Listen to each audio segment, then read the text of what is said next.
ماشاءاللہ حضرت بہت ہی قیمتی باتیں ارشاد فرما رہے تھے۔ اب اس کے بعد میں شیخ جلسہ سے دست عرض کرتا ہوں کہ حضرت تشریف لائیں اور اپنی دعا پر مجلس کا اختتام فرمائیں، اور دعا کے بعد انشاءاللہ عشاء کی نماز ہوگی۔ ہمارا بسم اللہ الرحمن الرحیم۔ حضرات اب دعا کرنی ہے، اور دعا تو اللہ کے سامنے اپنی حاجات کو پیش کرنا ہے، غفلت کے ساتھ، بھول کر، یاد کے ساتھ، دل کے ساتھ، ٹوٹے ہوئے دل کے ساتھ، جس طرح سے بھی اللہ کو یاد کرتا ہے انسان، وہ دعا ہے۔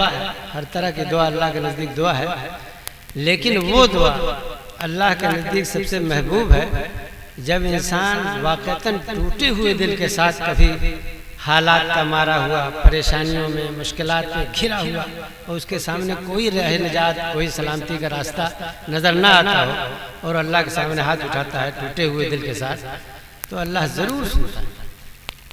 آج جس طرح سے ملک پر حالات مسلط ہیں، میں سمجھتا ہوں کہ ہر شخص اندر سے ٹوٹ گیا ہے، اور ابھی ہمارے حضرت مولانا سہراب صاحب دامت برکاتہم ہمیں بڑے حوصلے کی تلقین کر رہے تھے، ہمت نہ ہارنے کی تلقین کر رہے تھے۔ وہ شاید وہ محسوس کر رہے تھے کہ پوری امت اور پوری مسلم قوم حالات کا شکار ہو کر ٹوٹ گئی، لیکن یہ جب ٹوٹ جاتا ہے دل تو یہ اللہ کے نزدیک بڑا معتبر ہو جاتا ہے۔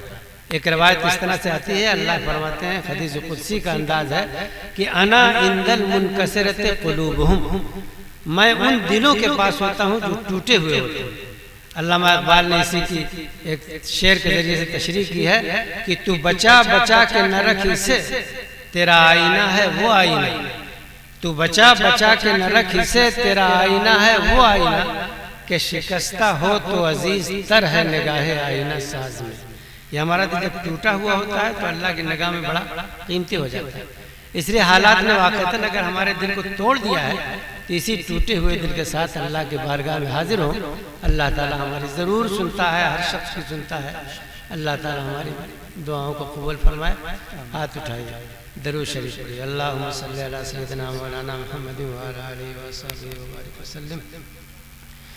اللہم انت ربی لا الہ الا انت علیک توکلت وانت رب العرش الکریم، ما شاء اللہ کان ما لم یشاء لم یکن ولا حول ولا قوة الا باللہ العلی العظیم۔ عالم ان اللہ علی کل شیء قدیر وان اللہ قد احاط بكل شیء علما۔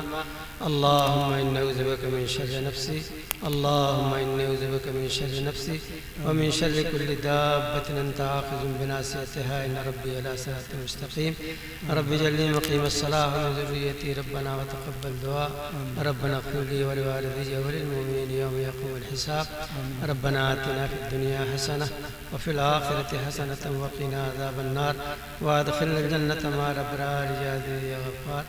ربنا تقبل منا إنك أنت السميع العليم وتب علينا إنك أنت التواب الرحيم، وصلى الله تعالى على خير خلقه محمد وعلى آله وصحبه أجمعين برحمتك يا رب۔